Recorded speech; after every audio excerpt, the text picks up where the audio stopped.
빈출 단어 문형을 모르면 N1 절대로 합격할 수 없어요. 미나상 건니치와 안녕하세요. 해커스 일본어 최연지입니다. 이번 영상에서는 JLPT 최종 단계인 N1 시험을 보려는 분들께 도움될 만한 공부법을 소개하고자 합니다. 그럼 바로 시작해 볼까요? 선생님, N1이랑 N2랑 난이도 차이가 좀 많이 나나요? N1은 다른 급수에 비해 훨씬 넓은 의미의 단어와 추상적인 내용의 지문이 나오는 급수입니다.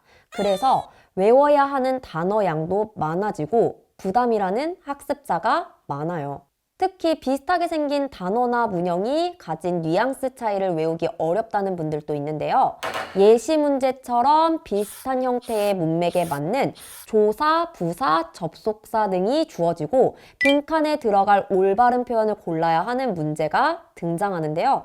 각 문형에 대해 정확히 알고 있지 않으면 풀 수 없겠죠. 심지어 독해 파트에서는 인문, 사회, 과학기술 등 다양한 주제로 문제가 출제돼요. 논설문이나 논평처럼 복잡한 논리구조로 되어 있는 글도 많이 등장합니다. 단어도 어려운 주제인데 문형까지 정확히 알지 못하면 문제풀이가 쉽지 않아요. 문형을 온전히 이해하여 문제를 풀기 위해서는 예문을 통해서 그 문형의 의미와 접속 형태를 확실하게 파악해야 합니다. 그리고 애니메이션이나 드라마로 일본어에 귀가 트였다고 해도 N1 청해 시험만 보면 듣기에서 많이 틀린다고 하시는 분들도 있어요.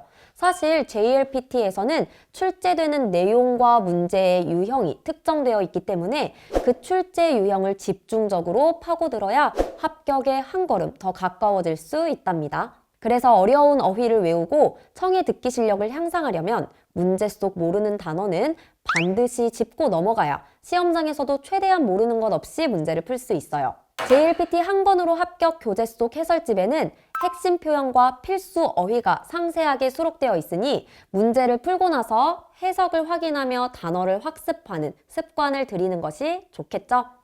그리고 청해에서는 혼동을 주는 함정이 많고 선택지가 문제지에 쓰여 있지 않은 경우도 있기 때문에 중요한 포인트가 들리면 메모를 하는 습관을 들여야 해요.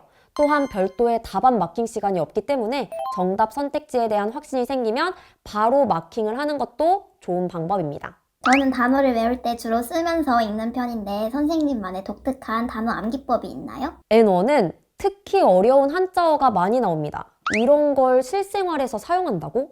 한국어로도 의미를 모르겠어 와 같은 단어들이 나와서 우리를 당황하게 하죠. 그렇기 때문에 그런 단어가 나오면 일본 검색 사이트에 들어가서 그 단어를 검색해 봅니다. 그래서 그 단어가 사용된 신문기사나 블로그의 문장을 보고 단어가 사용된 글의 뉘앙스를 살펴보기도 합니다. 그러면 훨씬 단어 암기가 수월하게 느껴지기도 하거든요. N1은 무작정 암기도 중요하지만 때로는 이해하고 넘어가기도 중요하기 때문에 실제 일본인들의 사용법을 일본 검색 포털을 이용하여 찾아보기를 추천해 드릴게요. 이번 영상에서는 JLPT의 마지막 단계인 N1의 구성과 공부법에 대해 이야기해 봤어요. 공부해야 하는 양이 많아서 포기하고 싶은 마음이 드실 수 있지만 차근차근 단계를 밟아서 N1까지 합격한다면 일본어 실력자라는 자부심을 가질 수 있을 거예요. 여러분의 목표를 꼭 이루시길 응원하고 있겠습니다.